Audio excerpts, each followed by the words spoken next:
Em 90 segundos tu não faz nem um miojo, mas eu te ensino as matérias que tu tem até nojo. Então senta aí e começa a quebrar ATP pra ter energia pra tua mente processar e entender que a probabilidade de você ir bem no Enem tá ligada direto aos meus raps também. Então começa com humanas, só sei que nada sei, mas sei que saí da vida e pra história eu entrei. Se o clima esquenta e tua caneta falhou, fica tranquilo, a esfera dela dilatou com calor. Eu sou flúor com oxigênio, dá pra completar, evoluir melhor que o Darwin poderia imaginar. Se tinha uma pedra no caminho, pode crer que eu já chutei absoluto no rap. Eu nasci pra ser rei, criei uma sociedade aos modelos de Durkheim. O mecanismo dela própria é que diz pra onde vai minha inspiração. Thomas Edison dizia: é 1% e o restante o trabalho que fazia. Então senta o rabo aí que eu vou te ensinar. Sometimes rap is the best way to learn, rapá. Eu não compreendo, pero não puedo hacer. É só estudar e ouvir as dicas que eu dou pra você. Confere suas respostas e faz tudo com calma. Manda bem na redação, faz do fundo da alma. Esse é o tópico frasal, ainda tem argumentação. E a resposta pra você eu deixei na conclusão. Se tá nervoso, se acalma pra mandar bem. E se liga nos vídeos que eu te preparo pro Enem.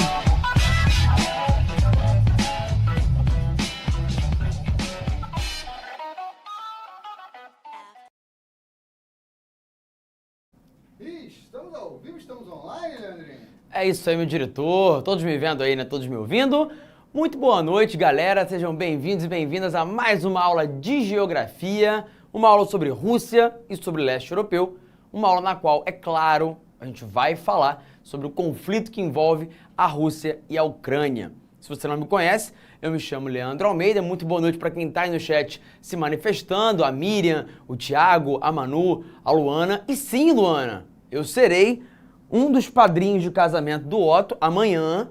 E é por isso mesmo, inclusive, que eu estou aqui tentando ser um pouco mais saudável do que a média e me hidratando com um galão de água e não de café. Afinal de contas... Hã? O cabelinho tá na régua. É, cabelinho na régua, né? Já fui ali, ó, dei um tapa no cabelo, já passei ali na loja para poder pegar a roupa de padrinho. E agora é só fechar as aulas de hoje, se preparar, cabelo, barba, bigode, tudo feitinho e me direcionar para o casório do senhor Otto Barreto, que, aliás, escolheu casar numa área aberta, né?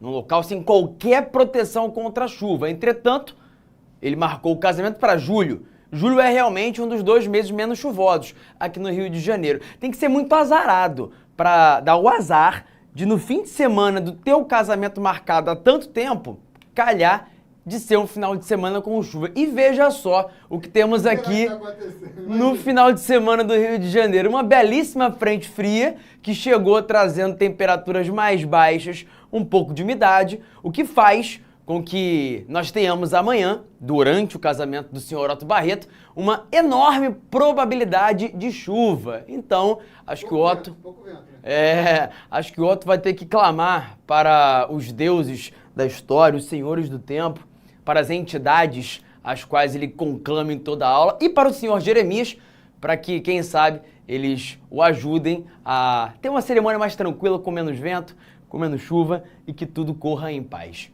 Pois bem, como eu disse, não estou tomando café aqui porque já tomei 49 hoje, eu sei que o limite é 199, mas é melhor evitar infartar às vésperas do casamento, né?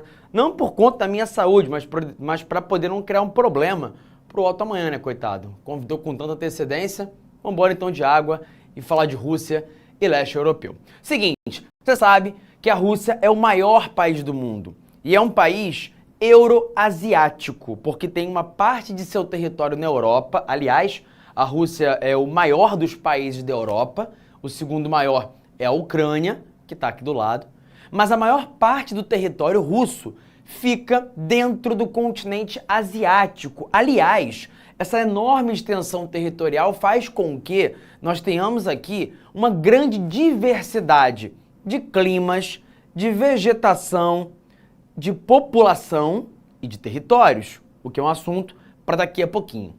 Antes, eu quero que você observe quem é que está aqui em volta da Rússia. A China faz fronteira com a Rússia. A Mongólia também, o Japão está aqui pertinho. A Rússia tem um litoral pacífico e ela também é banhada pelas águas do Oceano Polar Ártico. Aliás, o fato de que o mundo vive mudanças climáticas aceleradas, que têm influenciado no degelo dos polos, incluindo o Ártico, é algo que tende a gerar muito mais prejuízos do que benefícios para a comunidade internacional. Mas, em virtude disso, a Rússia pode ter algum tipo de ganho no que diz respeito ao aumento das possibilidades russas de utilizar o mar do Oceano Ártico para poder fazer navegação, o que colaboraria para que ela pudesse encurtar muitas das suas rotas comerciais, além de abrir a possibilidade de que ela posicionasse tropas militares em lugares que hoje não são assim tão vantajosos, porque possuem águas que congelam durante grande parte do ano. Então veja, mesmo naquilo que parece um grande problema para a humanidade inteira, alguns podem se beneficiar. É mais ou menos aquela lógica, né, Renan, do engarrafamento. Alguém gosta de engarrafamento? O que você acha?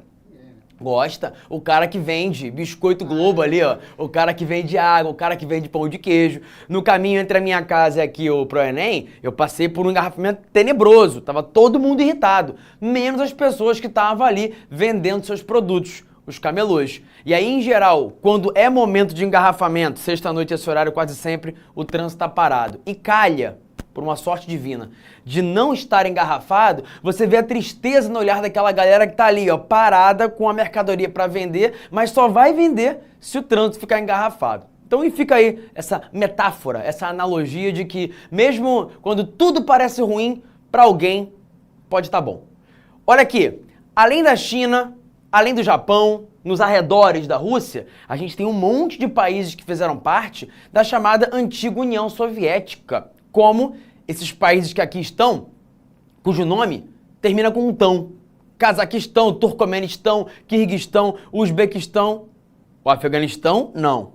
O Paquistão, também não. Esses dois países não fizeram parte da União Soviética, mas estão por aqui também, na Ásia Central. E, claro, aos países do leste europeu, como os países bálticos, Letônia, Lituânia, Estônia, pequenininhos, Belarus, Ucrânia e outros vários que fizeram parte, naquele contexto de Guerra Fria, do chamado bloco socialista, o que vai ser importante para a continuação da nossa aula daqui a pouquinho. Mas antes disso, olha para essa imagem, porque nela eu tenho aquilo que a gente pode chamar de comunidade dos estados independentes. Vamos lembrar um pouquinho da história. Em 1991, a União Soviética deixou de existir, porque os países que dela faziam parte declararam independência. Rússia, Quirguistão, Tajiquistão, Ucrânia, os 3 países bálticos. E aí, você há de convir que dentre todos esses países que faziam parte da União Soviética, inegavelmente, o maior, mais poderoso e com maior capacidade de influência, claro, era a Rússia, que queria continuar mantendo essa esfera de influência mesmo depois da dissolução do bloco soviético. Por isso mesmo, ali, em 1991, em meio à fragmentação da antiga União Soviética, os russos, agora representando um país independente, a Rússia, ou Federação Russa, propuseram aos demais países que se mantivessem unidos, não mais dentro de um só país, a União Soviética, mas sim dentro de uma espécie de bloco político e econômico, a Comunidade dos Estados Independentes, cujo propósito, segundo os russos, era o de que a Rússia e os seus vizinhos pudessem realizar uma transição menos difícil entre aquele antigo modelo socialista soviético e o modelo capitalista com economia de mercado que começou a ser implementado em todos esses países desde o início dos anos 90. Por conta disso, a verdade é que mesmo após o fim da União Soviética, os russos mantiveram a sua posição de principal potência, de manter a sua influência sobre os países vizinhos, à exceção de alguns, como a Letônia, a Lituânia e a Estônia, que foram os únicos 3 países que lá, em 1991, disseram à Rússia, não, não queremos fazer parte da comunidade dos estados independentes, porque sabemos que fazer parte desse bloco que vocês, russos, estão propondo criar, significa, de algum modo, ou em grande medida, continuar sob a influência de vocês. Vocês, russos, eram os que mais mandavam dentro da União Soviética e, muitas vezes, as ordens que vocês davam e a centralização do poder que vocês mantinham não nos agradou. Portanto, agora que a União Soviética está se fragmentando, nós, os países bálticos, não queremos mais ficar sob o comando e a influência de vocês. Logo, dos 15 países que nasceram da antiga União Soviética, 12 continuaram unidos sob a comunidade dos Estados Independentes, um bloco político e econômico, não um país. A exceção foram esses 3 países, pequenos países, banhados pelo Mar Báltico e que alguns anos depois, em 2004, ingressaram em um bloco econômico, sim, mas não esse, ligado à Rússia e dominado pela Rússia, e sim, um bloco econômico ocidental, a União Europeia, da qual falamos na semana passada. Prossigamos então para eu falar um pouquinho sobre alguns aspectos da geografia física da Rússia e do leste europeu. Pergunta, e é pergunta mesmo, tá? Não é retórica não. Eu quero que vocês aí no chat me respondam. Olhando para essa imagem, você consegue me dizer se o que há aqui é o predomínio na Rússia de áreas de grande ou baixa altitude? Você sabe fazer a interpretação das cores em um mapa topográfico? Você entende a diferença entre esses tons de azul, entre os tons de verde, essa cor que, acho eu, lembra alguma coisa próxima ao amarelo? Ó, estão mandando bem, hein? O Júnior, o Pitbull Malvado e a Magu responderam certo, baixa. Predominam na Rússia grandes áreas de planície. Por que eu sei disso? Só olhando para esse mapa. Porque mapas topográficos que medem a altimetria, a altitude de uma área continental, mostram em verde os lugares mais baixos, em amarelo, laranja, vermelho e marrom, as áreas mais elevadas. Percebe-se então que aqui o que eu tenho é o predomínio de áreas de altitude baixa. E no caso da coloração das áreas oceânicas, do mar, que vai me mostrar qual é a profundidade, a batimetria, aí vai depender do tom de azul. Quanto mais azul escuro aparece o local no mapa, é porque ele é mais profundo. Então a tendência é que nas áreas bem para dentro dos oceanos você tenha essas áreas com azul mais escuro. Agora, nas proximidades do litoral, você vê um azul mais claro, quase branco, o que representa que ali eu tenho um relevo submarino mais raso, mais baixo. A profundidade não é tão grande. Aliás, a gente não teve isso ainda na Geografia 2. Acho eu, se não estou errado, que é algo que eu vou comentar com vocês hoje. Mas nessa área litorânea, onde a profundidade não é tão grande, o nome que se dá a essa parte do relevo submarino é plataforma continental. É importante saber disso. O Ocean Gate, aquele submarino maluco que implodiu, matando todo mundo que estava dentro, estava em outro lugar do oceano. Lá no meio do oceano, onde tem uma profundidade bem maior, tem lá um talude, em alguns lugares fossos abissais. Mas na plataforma continental, que é uma expressão que você precisa guardar, o que se faz é exploração de petróleo. Tu sabe, né? Que quase todo o petróleo do mundo está em áreas oceânicas. Mas tu não vai lá botar uma plataforma no meio do Oceano Atlântico, no meio do Pacífico para poder explorar. Tem vários problemas aí. É muito profundo, até chegar na rocha, tu vai ter que mergulhar muito com a broca. É difícil, a pressão é muito grande, pode haver um acidente, pode haver implosão. E além disso, não é lá que costuma estar o petróleo, ele está mais próximo ao litoral mesmo.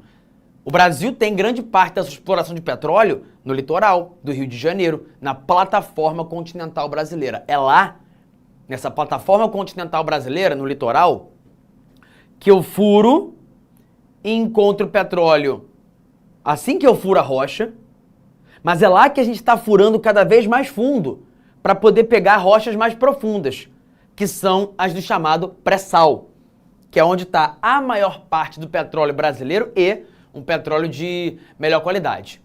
Tá bom? Me diga, o que você acha que o fato de ter um relevo predominantemente de planície influencia na economia ou em alguma atividade econômica russa? Pensa, agricultura. A Rússia não é um país integralmente congelado. A impressão que uma galera tem é que se você botar o pé na Rússia, automaticamente tu vê um urso polar ali, né? Tu vê o Putin, tu vê soldados e você vê ursos polares. Não. A Rússia tem uma diversidade climática grande. É claro, alguns lugares da Rússia são muito frios. Olha aqui, ó. Esse lugar, Yakutsk, é o lugar que numa aula anterior eu comentei com vocês, que por acaso, vendo o YouTube, apareceu pra mim um vídeo de uma menina, que é youtuber, que mora lá ou morou lá, e contou um pouco de como é a vida difícil num lugar onde as temperaturas médias anuais ficam aí em torno de 20 graus negativos, onde já houve um registro de temperaturas inferiores a 70 graus negativos. Realmente, essas áreas mais ao nordeste da Rússia, incluindo principalmente a região da Sibéria, são muito frias e por isso mesmo são pouco habitadas. São áreas anecúmenas, lembra dessa palavra? Áreas com geografia física muito difícil. A maior parte da população russa vive aonde? Na parte ocidental, na parte europeia, em lugares como Moscou, Volgogrado ou São Petersburgo, que são as principais cidades do país. Claro, talvez se você já jogou War alguma vez na vida, você já tenha ouvido falar da gloriosa Vladivostok. Sim, é uma cidade importante, mas bem menos importante econômica e demograficamente do que as cidades mais ocidentais, onde o clima não é polar, onde as temperaturas médias são mais altas. Dá, inclusive, para sentir calor na Rússia. Em alguns lugares, no verão, chega a fazer bastante calor. Tu já imaginou ir para a Rússia no verão e pegar um lugar com 32 graus Celsius? Pois é possível. Ainda que, na média, as temperaturas, claro, sejam mais baixas do que você encontraria na Amazônia ou numa área equatorial do Brasil ou qualquer outro lugar do mundo. Mas guarde essa informação, não vai manter esse mito na sua mente de que a Rússia é um lugar integralmente congelado, que faz frio no país todo ou no ano inteiro. Não. Aliás, eu vou te lembrar de uma coisa. Talvez você já tenha visto essa questão.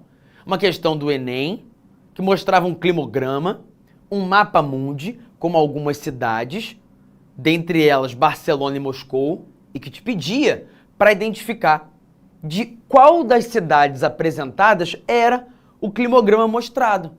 A resposta era Moscou. E o clima que aparecia ali não era polar, mas sim um clima temperado continental, que é um clima que se estende por boa área do território russo e que colabora para que nós tenhamos importantíssimas atividades agrícolas. A Rússia é um país onde a gente ainda tem uma cobertura vegetal original bastante considerável.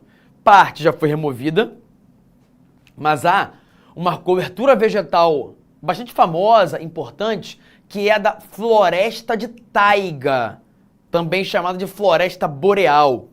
Daqui a pouquinho, para alegria ou tristeza de muitos de vocês, vai ser a hora na Geografia 2 de falar de biomas. E aí um dos biomas que eu vou te apresentar com mais detalhes é a taiga, que ainda é encontrada, e muito, em vários lugares, principalmente de dois países, da Rússia e do Canadá, e que inclusive serve de cenário para vários filmes, alguns bons, como Logan, outros muito ruins, como Crepúsculo. Aliás, nem sei se vocês aí que estão assistindo assistiram esse filme Crepúsculo. Fez muito sucesso alguns anos atrás. Já viu, Renan? Já? Constrangedor, né? Especialmente não só o roteiro, mas a atuação. Porque quando os atores são ruins, ou atuam mal, mesmo não sendo ruins, fica mais difícil assistir filme até o final. E olha que assim, é raro eu abandonar um filme no meio, mas esse foi um que me deu vontade, porque eu fiquei constrangido com os diálogos, com o roteiro, com a história como um todo e com a atuação dos protagonistas ali, né? O senhor vampiro e a senhora vampirizada. Pois bem, então o que você sabe até agora? A Rússia é um país de dimensões continentais que tem aproximadamente 120 e poucos milhões de habitantes, principalmente concentrados na parte oeste. Ela integra um bloco político e econômico chamado de SEI, Comunidade dos Estados Independentes, formado originalmente lá em 91 por 12 das 15 ex-repúblicas soviéticas, mas do qual 2 membros já saíram, a Ucrânia e a Geórgia, o que mostra que talvez eles tenham cansado um pouco de ficar sobre essa histórica esfera de influência russa. Talvez isso se relacione com os conflitos que têm acontecido na Ucrânia, como você sabe, e na Geórgia, como talvez você nunca tenha ouvido falar. A Rússia é um país com predomínio de planícies, muitas delas férteis.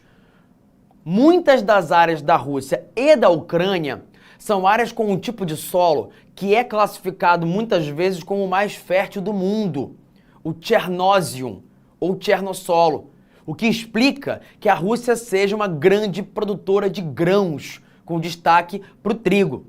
Aliás, quando há alguma seca na Rússia, isso colabora para aumento generalizado dos preços do mundo.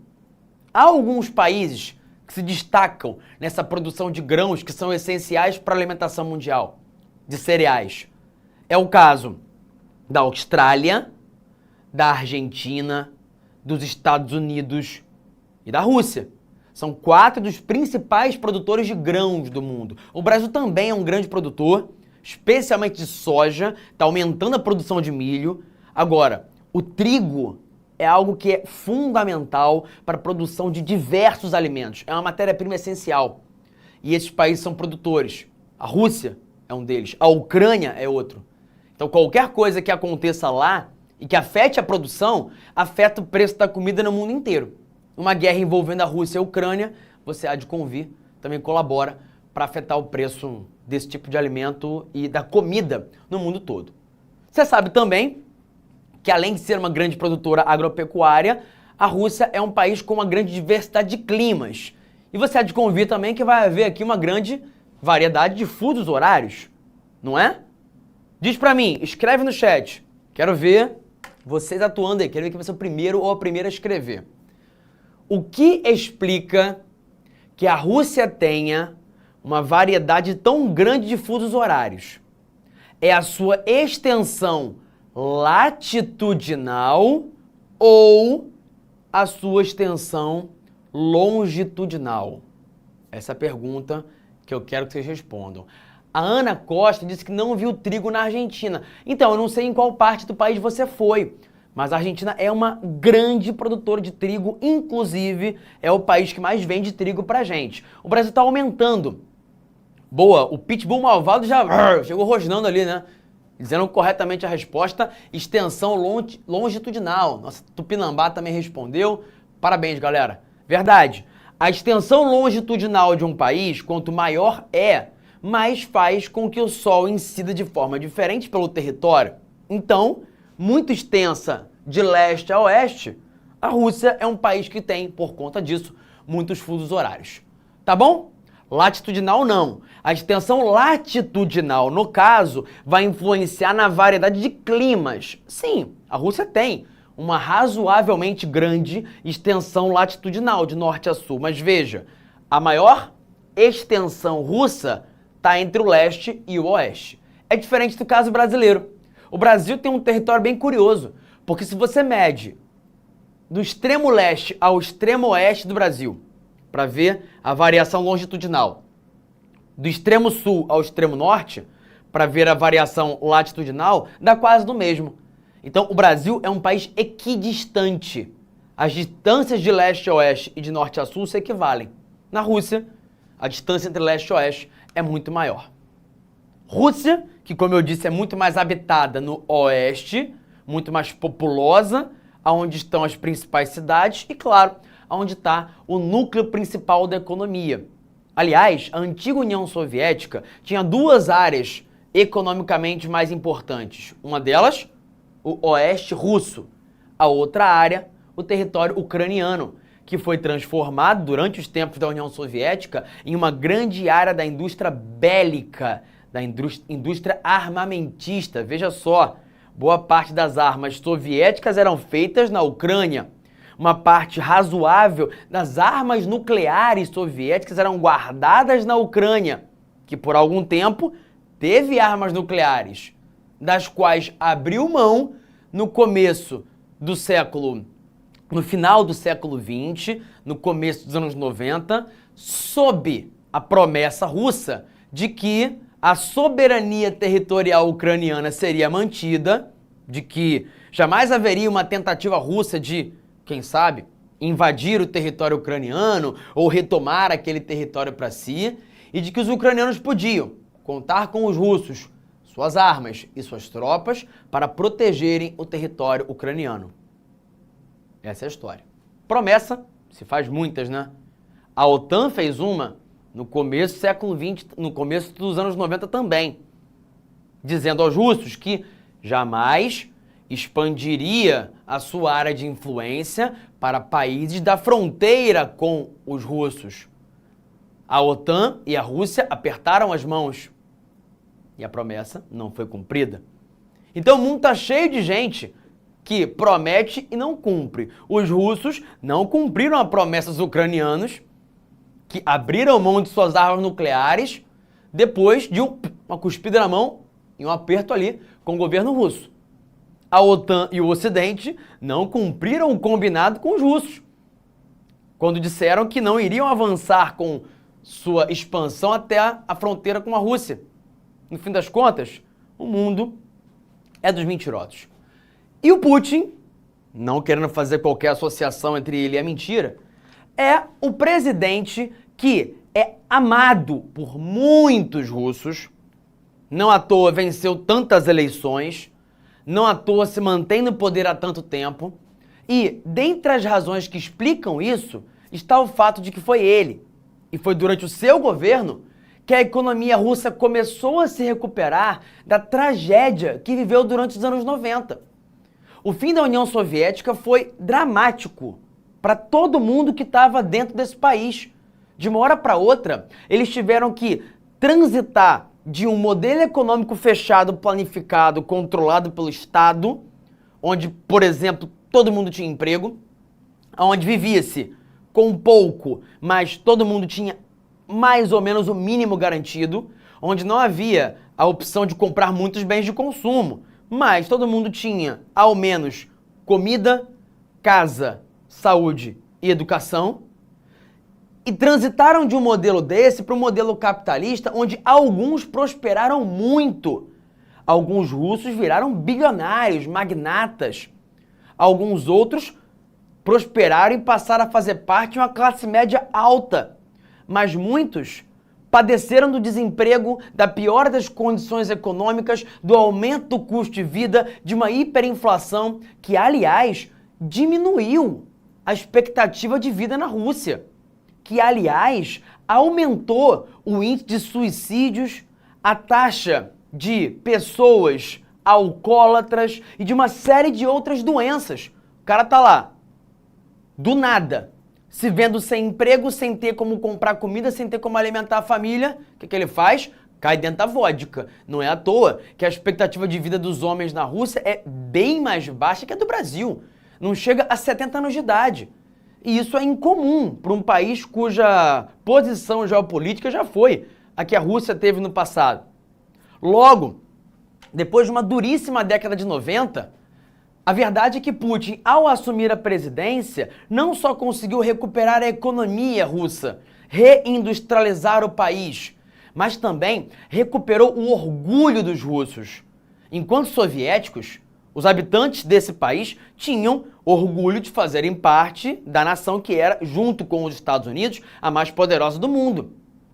Quando a União Soviética acabou, humilhada, O que aconteceu foi uma derrocada rápida. Para que vocês tenham uma noção, a Rússia, parte principal da antiga União Soviética, essa enorme potência militar, nos anos 90, não tinha dinheiro suficiente para garantir a alimentação dos soldados.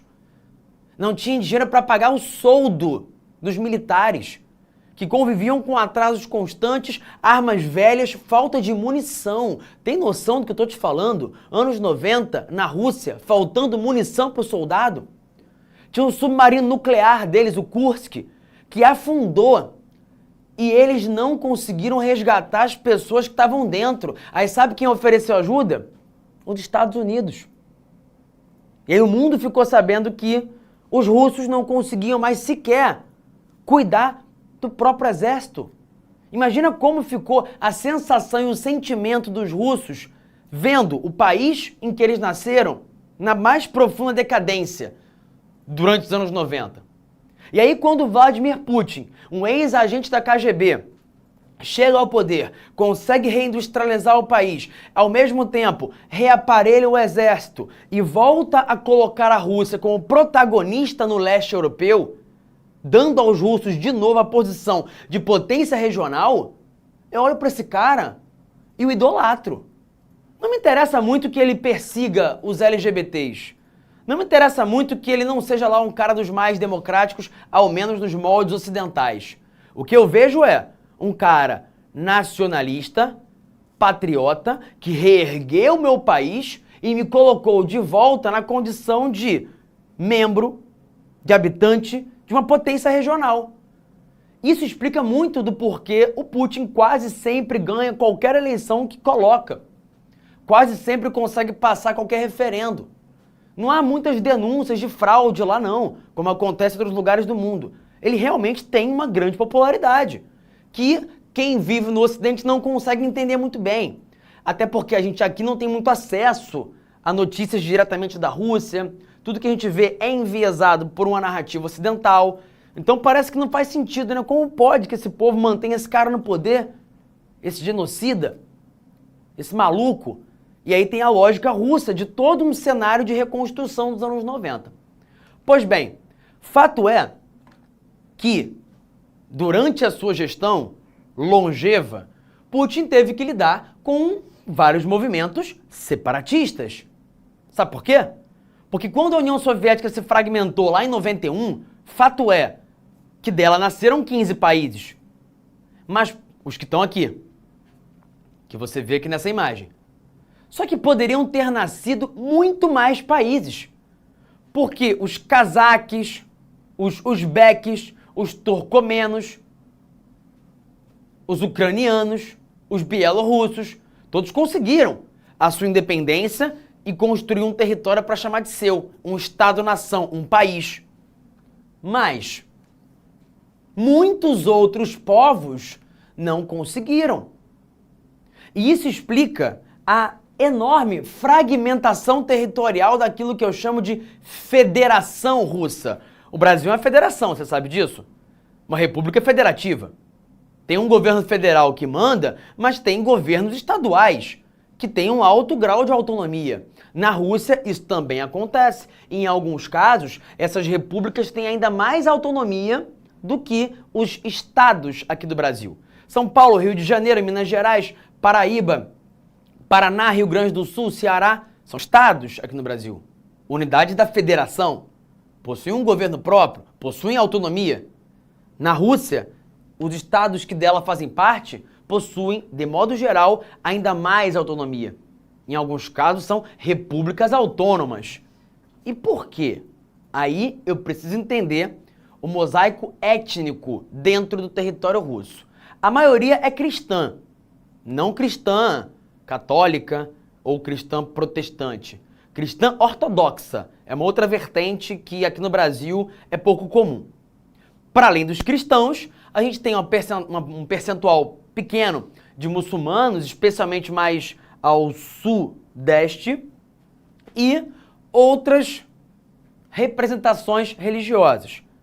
Mas a maior parte dos povos que ali estão são povos eslavos, de origem russa, que falam russo e são praticantes do cristianismo ortodoxo. 77% do povo que habita a Rússia é russo étnico. Mas claro, há os tártaros, os ucranianos, os chechenos. E essas minorias podem parecer bem pequenas, mas em alguns lugares elas são bastante expressivas. Como, por exemplo, nessa área aqui. Você pode não identificar que lugar é esse, mas eu te falo.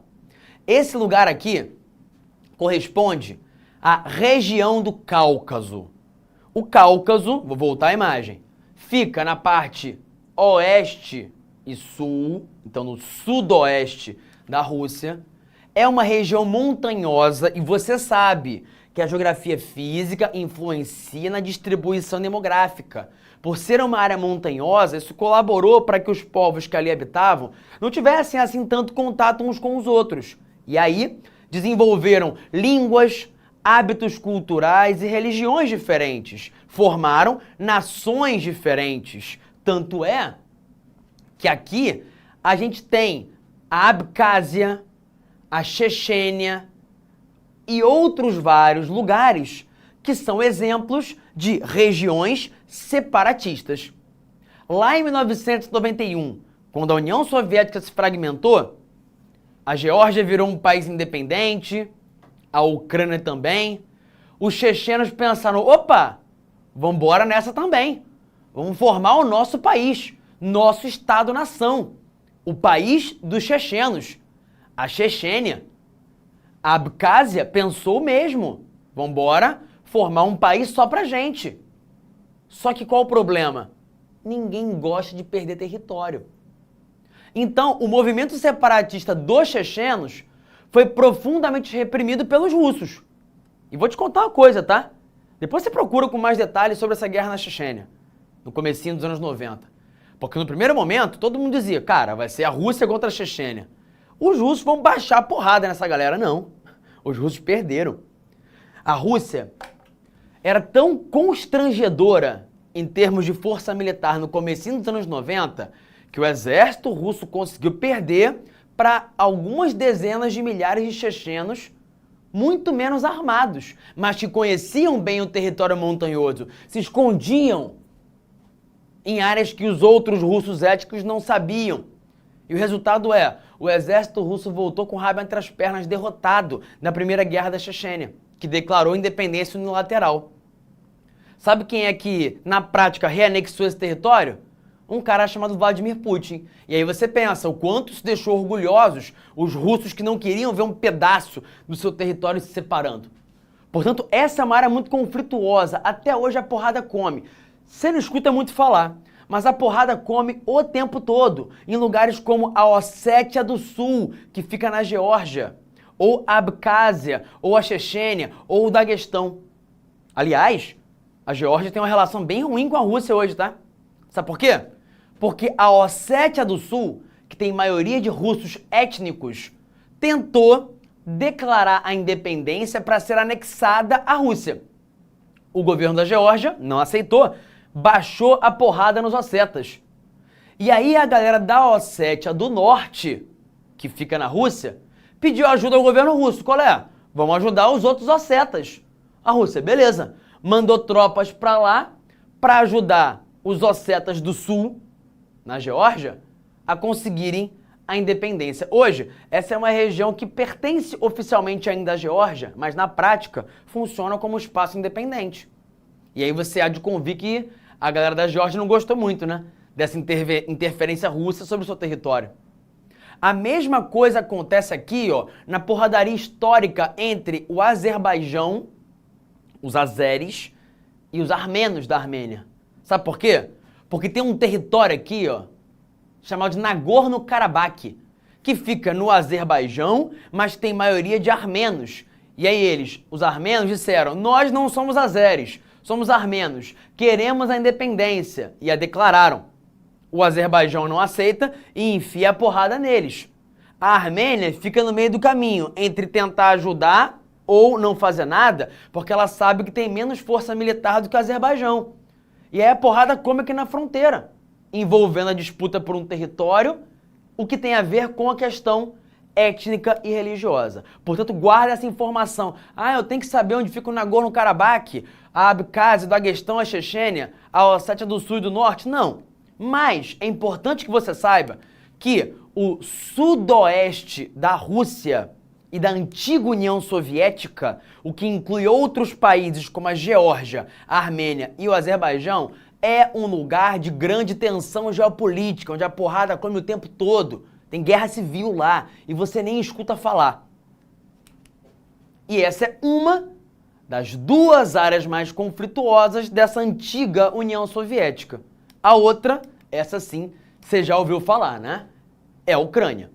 Ucrânia, que para muitos russos é só um pedacinho da Rússia, rebelde, que uma hora vai voltar a fazer parte do domínio dos russos. E aí, eu vou ser sincero com vocês, essa história é longa, é bem longa. E eu sugiro, para quem quiser mais detalhes, para além do que eu vou falar, que vai ser só um resumo, que assista um vídeo, que é, dentre os muitos vídeos, um que tem algum grau de honestidade. Entenda uma coisa, tá? Não há imparcialidade ao se falar sobre esse tipo de história. Não tem como. Eu tento aqui nas aulas ser o mais honesto possível, ser o mais cuidadoso, mas é impossível que eu seja absolutamente imparcial no sentido de ser neutro, porque é óbvio que as informações que eu tenho, que moldaram a minha visão sobre o assunto, também não são totalmente imparciais. Então o que eu busco é tentar ser honesto com vocês, tentando apresentar argumentos das duas partes, mas a imparcialidade não existe para falar desse tipo de assunto. Quem diz que é imparcial está te enganando ou então se enganando, o que é muito comum. As pessoas acham que são imparciais, que falam acima do bem e do mal, que trazem a verdade, porque elas estão impregnadas por uma visão de mundo, que é apenas uma, dentre as várias. Então, se você quiser ver um pouco mais de detalhes sobre esse assunto, eu sugiro um vídeo de 24 minutos, feito por um jornal do qual eu gosto muito, que é o Nexo. E aí você procura lá, Nexo Ucrânia, acho que é do ano passado. Você viu esse vídeo? É bem legal. O cara é bem didático, as informações são ilustradas e tem uma cronologia que vai te ajudar muito a entender o que eu vou só pincelar aqui por uma questão de tempo. A Ucrânia é vizinha da Rússia e um dos territórios que dela faz parte oficialmente é a Crimeia. Só que a Crimeia nem sempre foi da Ucrânia. Ela já fez parte da Rússia e, em meio à Guerra Fria, por um acordo político, foi cedida aos ucranianos, ainda que sempre tenha sido mantida com uma maioria de russos étnicos. Então veja que loucura. A Ucrânia, um país independente, recebeu da Rússia, durante a Guerra Fria, um pedaço de terra, uma península, a Crimeia, onde 97% de quem vive é russo, fala russo, se entende como russo e não gostou muito de passar a fazer parte da Ucrânia. Mas tudo bem, era tudo União Soviética, então na prática não fazia muita diferença naquele momento. Entretanto, a União Soviética acabou. Os russos da Crimeia, de 91 para frente, passaram a ser ucranianos. E nunca gostaram muito disso não. Sempre tiveram vontade de voltar a fazer parte oficialmente da Rússia. E aí, muitos deles pleitearam isso junto ao governo russo, que em 2014 mandou tropas para lá para ajudá-los no movimento separatista num referendo em que 97% votou. Nós queremos voltar a fazer parte da Rússia. Não queremos continuar sendo Ucrânia. E isso, claro, incomodou e muito ao governo ucraniano, que não quer perder território. E incomodou muito a outros países bem distantes dali, como os Estados Unidos. Na época, o então presidente americano Obama disse: as nações não podem simplesmente redesenhar as suas fronteiras, condenando a anexação da Crimeia pelos russos. O que não é dito costumeiramente é que os Estados Unidos apoiaram um golpe de Estado na Ucrânia que derrubou um presidente legitimamente eleito de viés mais pró-Rússia, que eles ajudam a Ucrânia há tempos com investimento e com armamentos e que eles influenciam diretamente na expansão da OTAN em direção ao leste com o objetivo de controlar o fluxo de petróleo e gás naquela região do Cáucaso, da Ásia Central e do Oriente Médio. A União Europeia, que também dar pitacos sobre a situação, tem muito interesse, é claro, porque ela tem grande parte do seu gás natural oriundo da Rússia e de gasodutos que vêm da Rússia e passam pela Ucrânia. Por isso mesmo, atrair a Ucrânia para a União Europeia é uma forma de os europeus reduzirem os seus gastos com gás natural, com impostos e com tarifas. O que obviamente incomoda os russos que querem continuar com a Ucrânia sob a sua área de influência. Quem está certo? Aí vai da narrativa e de quem escolhe. Segundo a Carta da ONU, deve haver respeito aos princípios de igualdade de direitos e autodeterminação dos povos. Ou seja, se o povo da Crimeia diz que é russo e quer fazer parte da Rússia, é um direito deles. Está lá no artigo 1º. Mas o artigo 2º diz: todos os membros deverão evitar a ameaça ou uso da força contra a integridade territorial ou a independência política de qualquer Estado. E a Rússia usou força para poder trazer a Crimeia de volta para si e também para tentar pegar o resto do leste europeu. Olha que situação. Você pode não saber, mas a Ucrânia do oeste fala ucraniano. A Ucrânia do leste fala russo. E a galera que está aqui se sente russa. E desde que em 2014 a Crimeia foi reanexada pelos russos, começou um movimento separatista brabo, porradeiro. Aqui, ó, em Donetsk e Luhansk. Ucranianos de origem russa chegaram e disseram: acabou esse papo. Agora isso aqui é, ó, República de Luhansk, República de Donetsk, que era o primeiro passo para eles voltarem a fazer parte da Rússia. O governo ucraniano falou: não, nada disso. Já perdemos a Crimeia, o que não nos desceu bem, vocês vão continuar conosco. E começou a mandar tropas para lá, metendo a porrada em todo mundo, inclusive com o apoio de um batalhão chamado Batalhão Azov, de inspiração nazista. E não estou aqui dizendo que o governo ucraniano é nazista, mas usou forças nazistas para servir de apoio à manutenção desses territórios sob o seu controle. E aí entenda, como os russos veem a Ucrânia como um pedaço do antigo Império Russo. Isso aqui é nosso. Ucrânia, isso nem existe.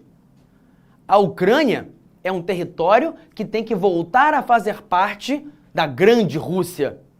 E a Crimeia, reconquistada pela gente, é só o primeiro passo para que nós possamos pegar de volta todo o restante do território ucraniano e, em especial, o leste. Porque pegar esse território aqui cria um corredor terrestre entre a Rússia e a Crimeia, que é o lugar onde está um porto chamado de Sevastopol, que é o lugar onde ficam as principais forças militares aquáticas da Rússia. O único lugar onde as tropas russas podem ficar e se deslocar o ano todo, porque aqui as águas não congelam. Lá no norte, lembra? No inverno, tudo congela. Então há muitos interesses envolvidos nessa questão ucraniana. E o Ocidente também está interessado. Não à toa, quando nos anos 90 a Rússia, cambaleante, caiu, frágil, a OTAN e os Estados Unidos aproveitaram. Para quê? Para trazer para essa aliança um monte de países que eram do leste europeu. Olha aqui, ó, toda essa galera que agora faz parte da aliança militar ocidental, americana e europeia, antes estava sob influência da Rússia. Olha aqui, aonde está a OTAN. Olha quais são as últimas barreiras, digamos assim, entre a OTAN e a Rússia. Belarus, aliada incondicional dos russos, e a Ucrânia, que formalizou um interesse em ingressar na União Europeia e na OTAN. Fato é, antes da invasão que aconteceu há pouco tempo, a Crimeia já estava anexada pela Rússia, mas o resto ainda era Ucrânia. Agora, a situação é essa. A Rússia tomou todo esse território, construiu um corredor terrestre entre a sua área e a Crimeia e o porto de Sevastopol, e a Ucrânia tenta retomar territórios perdidos. Para isso, claro, precisa de armas. E Zelensky tem tentado o tempo todo conquistar mais armas e apoio do Ocidente. É fato que ele não se dobrou aos desejos russos, está mantendo o povo ucraniano unido e aumentando, inclusive, o grau de união entre eles. Entretanto, ele proibiu o idioma russo entre os ucranianos que só falavam russo, apoiou milícias de caráter nazista, perseguiu opositores e proibiu partidos políticos russos, falhou em evitar a guerra, aliás, foi muito inábil politicamente. Assim como Putin restaurou as forças armadas, recuperou o orgulho russo, melhorou a economia do país, tirou milhões da miséria, mas assassinou rivais políticos, perseguiu grupos LGBT, dá para ser considerado, não tem como negar, acho eu, um criminoso de guerra. E agora, qual é o cenário para a gente fechar? 11 de julho, 3 dias atrás, a Ucrânia foi informada pela OTAN que não vai entrar na organização agora. O Zelensky ficou fulo da vida, disse que é um absurdo. Mas o fato é, a OTAN sabe que se bota a Ucrânia para dentro, automaticamente ela compra uma guerra direta com a Rússia e aí sim poderia haver uma terceira guerra mundial. Que quem sabe pode acontecer. Mas por hora parece apenas uma hipótese que a gente espera que não ocorra efetivamente. Tá bom? Fechei. Aula extensa e foi só o resumo. Um beijo pra vocês, até daqui a pouco. Tchau, tchau. Assista nossas aulas a hora que você quiser. Vem com o Pro, o cursinho online que mais aprova no Enem. Assinem proenem.com.br. We gotta celebrate the beauty of the world that keeps on giving.